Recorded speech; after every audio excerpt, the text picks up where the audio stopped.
Morning 11th class. हम लोग नया चैप्टर स्टार्ट कर रहे हैं जो कि चैप्टर 9 का ही पार्ट है।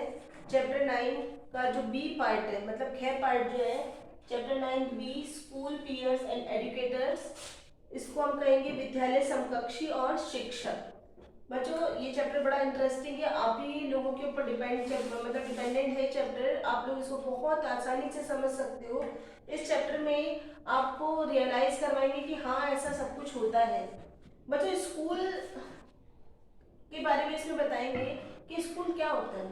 ठीक है, स्कूल में सिर्फ हम पढ़ाई नहीं करते हैं, अध्ययन करने के लिए नहीं जाते हैं, और भी कुछ क्या वहाँ आप करते हैं। जैसे कि विद्यालय शब्द सुनने, पढ़ने और इसके बारे में सोचने पर सबसे पहली चीज यही आती है कि हमारे दिमाग में ये चीज आती है कि हम किसी से सुनते हैं कि स्कूल के बारे में वो क्या कहेंगे। स्कूल में कहेंगे वहाँ पे पढ़ाई होती है, एजुकेशन दी जाती है, एग्जाम्स होते हैं, बहुत प्रॉब्लम आती है ये, या फिर कहेंगे कि टीचर्स वहाँ पे ऐसा होता है वैसा होता है। तो ज़्यादातर आपको उसमें बातें जो कही जाएंगी उससे आपके अंदर डर बिठाया जाएगा कि स्कूल आप शैतानी करोगे, मैं आपकी शिकायत स्कूल में कर दूंगी, या फिर स्कूल में मैडम को आपकी बात में बता दूंगी। इस तरह से आपके स्कूल के बारे में हमको डर के बारे में बताया जाता है, जबकि ऐसा कुछ नहीं है। स्कूल एक ऐसी जगह है जहां पर हम अपने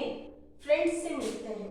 सोचो बच्चों, आप अपनी लाइफ में सबसे ज्यादा फ्रेंड्स स्कूल में ही बनाते हो। स्कूल में हम जो फ्रेंडशिप करते हैं वो हमारी बहुत समय तक रहती है, काफी समय तक रहती है। कई बार आपके स्कूल में ऐसे फ्रेंड्स बनते हैं जो लाइफ लॉन्ग तक आपके साथ रहते हैं, और इनमें से जो ऐसे फ्रेंड्स बन जाते हैं जो आपके बेस्ट फ्रेंड होते हैं, जिनके साथ आप हर तरह की बात शेयर कर लेते हो, हर तरह की प्रॉब्लम्स होती है, कुछ भी हो, वो फ्रेंड्स आपके हमेशा साथ रहते हैं। तो ये सारे फ्रेंड्स हमें हमारे स्कूल में ही मिलते हैं। बच्चों यहाँ पर हमें टीचर्स भी मिलते हैं। टीचर्स को जब आप देखते हो तो आपको वो वयस्क के रूप में दिखते हैं, मतलब कि आपकी मदर फादर की एज के होते हैं टीचर्स, और उनमें से कई टीचर्स आपको सीखने के लिए कि हमेशा कुछ ना कुछ करते रहिए, पॉजिटिव रहिए, नए विषयों के प्रति आपका रवैया बदलने के लिए, या फिर आपके जीवन को किस तरह से किस राह पर लेकर जाना है वो करने में आपका काफी मार्गदर्शन करते हैं। आपको विद्यालय में पढ़ाया जाता है और सिखाया भी जाता है, जिसकी अध्यापक जो टीचर्स होते हैं वो सराहना करते हैं। आप जब अच्छा काम करते हो तो आपको स्कूल में प्राइज मिलता है, आप अच्छे से अच्छे मार्क्स लेकर आते हो, या फिर आप कुछ अच्छी एक्टिविटीज करते हो तो उस दिन आपको प्राइज के साथ साथ आपका सम्मान भी किया जाता है। तो इस तरह से विद्यालय हमारे जीवन में, मतलब हमारे जीवन में विद्यालय शिक्षा देने के अलावा हमारे को सामाजिक संबंध बनाने में भी बहुत बड़ा योगदान करता है। बच्चों आप लोग वहाँ पे सीखते हो कि कैसे अपने फ्रेंड्स के साथ बात की जाती है, टीचर्स के साथ कैसे बात की जाती है। सारी एक्टिविटीज लगभग हम स्कूल से सीखते हैं, इसलिए स्कूल का हमारी लाइफ पर बहुत ज्यादा इफेक्ट पड़ता है। दूसरे शब्दों में हम कह सकते हैं कि यहाँ पर हमको सोशल होना सिखाया जाता है, समाजीकरण का एक माध्यम है ये। इस अध्याय में भी बच्चों हम ये सब इसी लेसन में पढ़ेंगे कि हम व्यक्तियों के साथ किस तरह से संबंध बढ़ा सकते हैं और उनके साथ अपना इंटरेक्शन आप कैसे कर सकते हो। अब बच्चों इसमें नेक्स्ट पॉइंट जो आ रहा है वो है पीयर रिलेशनशिप। पीयर रिलेशनशिप का मतलब ये होता है कि हम अपनी ही उम्र के साथ किस व्यक्तियों के साथ किस तरह से संबंध बना सकते हैं। 6 माह का जो बच्चा होता है, 6 मंथ का जो बेबी होता है, वो उसी तरह के दूसरे बेबीज में इंटरेस्ट दिखाता है। जब दो छोटे बच्चों को एक साथ रखा जाता है तो वो एक दूसरे को छूने का कोशिश करते हैं और एक दूसरे को देख के मुस्कुराते हैं और एक दूसरे के साथ रहते हैं। लेकिन इस अवस्था में वो एक दूसरे को सिर्फ एक वस्तु समझते हैं। उन्हें नहीं मालूम कि वो उनके जैसा ही है। वे एक दूसरे के साथ अनुक्रिया करते हैं, मतलब खेलते हैं। और इसी तरह से जब 1 से 3 साल का जो बच्चा होता है वो महसूस करता है कि दूसरे बच्चे व्यक्ति हैं, ठीक है, वो अलग हैं, और उनके साथ सामाजिक अंतःक्रिया मतलब सोशल इंटर रिलेशनशिप वो चालू कर देता है। आपको सोचो, जब आपके फ्रेंड बहन भाइयों का इस देख लीजिए, सबसे बढ़िया एग्जांपल है कि जब वो इस उम्र में होते हैं तो आप लोग उनके साथ किस तरह से, कि ये आपका भाई है बहन है, किस तरह से हम उनको प्यार करते हैं, उनको अपने साथ रखते हैं और उनको किस तरह से उनकी केयर करते हैं।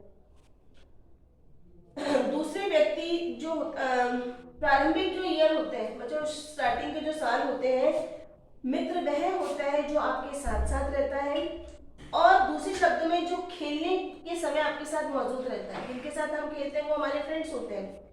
इस मित्रता का व्यक्ति की पसंद नापसंद या उसके गुणों से कोई लेना देना नहीं होता। बच्चों, आप जैसे छोटे बच्चे हैं, वो एक दूसरे के साथ खेलते हैं, कूदते हैं, सारा है, उनको ये नहीं मालूम कि इसकी पसंद क्या है, क्या कौन सी सब्जी खाता है, क्या चीज इसको पसंद है, क्या नहीं, बस खेलने में साथ है तो उसका फ्रेंड है। तो इस उम्र में अधिकांश बच्चे किसी एक साथी के साथ खेलने में अपनी रुचि नहीं दिखाते। बच्चों, आप सोचो कि 10 से 12 साल का बच्चा ऐसा होता है कि जिस समय जो खेलने को मिल जाए वो इसका फ्रेंड बन जाता है। जरूरी नहीं है पर्टिकुलर एक ही फ्रेंड चाहिए। आप लोगों की एज में आपका एक बेस्ट फ्रेंड होता है जिसके साथ आप ज्यादा से ज्यादा समय रहना पसंद करते हैं। इस उम्र में अधिकांश बच्चे एक साथी के साथ नहीं खेलते हैं और एक खिलौने से भी कभी नहीं खेलते हैं। वे अधिकांश समय अपने आप से ही खेलते रहते हैं। बच्चों, इस समय क्या होता है, बच्चे अपने आप से बातें करना चालू कर देते हैं। पाठशाला जब मतलब एक्चुअली में स्कूल जाने के शुरू में बच्चे एक दूसरे के साथ स्थायी संबंध बनाना शुरू कर देते हैं, परंतु आरंभिक जो मित्रता होती है, स्टार्टिंग की जो फ्रेंडशिप होती है, वो कुछ समय के लिए ही होती है। यह मित्रता तुरंत बनती है और तुरंत टूट भी जाती है। 2 मिनट पहले फ्रेंड से 2 मिनट में लड़ाई हो गई, फिर 10 मिनट बाद वापस फ्रेंड बन जाते हैं। मित्रता अगले दिन तक रहती है। कई बार बड़े बच्चों की मित्रता में देखा जाता है कि हमारी फ्रेंडशिप काफी लंबे समय तक चल सकती है। कई बार विद्यालय के समय बच्चों में परस्पर कार्य अधिक स्थायी होता है। बड़े विद्यालय पूर्व में बच्चे एक दूसरे के साथ खेलते हैं, सहयोग करते हैं और खेल में अपनी बारी का इंतजार करते हैं। बच्चों, जैसे जैसे बच्चे बड़े होते जाते हैं, समझदार होते जाते हैं, वो एक दूसरे के साथ लड़ते नहीं है, सहयोग के साथ खेलते हैं और अपनी बारी का इंतजार करते हैं। वे औरों की तुलना में कुछ हम उम्र को अधिक पसंद करते हैं। वो चाहेंगे कि उन्हीं की एज के बच्चों के साथ खेलें। मध्य बचपन के सालों में बच्चा जब यह महसूस करने लगता है कि वे मित्र हैं जिनके साथ वे सामान्य रुचि और भावना का आदान प्रदान करते हैं, केवल वे नहीं, उनके पास उनकी पसंद की वस्तुएं होते हैं, बच्चा यह महसूस करने लगता है कि एक दूसरे पे भरोसा करना, एक दूसरे की आवश्यकता के प्रति प्रतिक्रिया करना। एक बच्चों, इसमें ये बता रहे हैं कि जैसे जैसे बच्चा बड़ा होता जाता है वैसे वैसे उसमें फ्रेंडशिप को लेकर के उसमें बहुत सारे चेंजेस आते हैं, बदलाव आते हैं।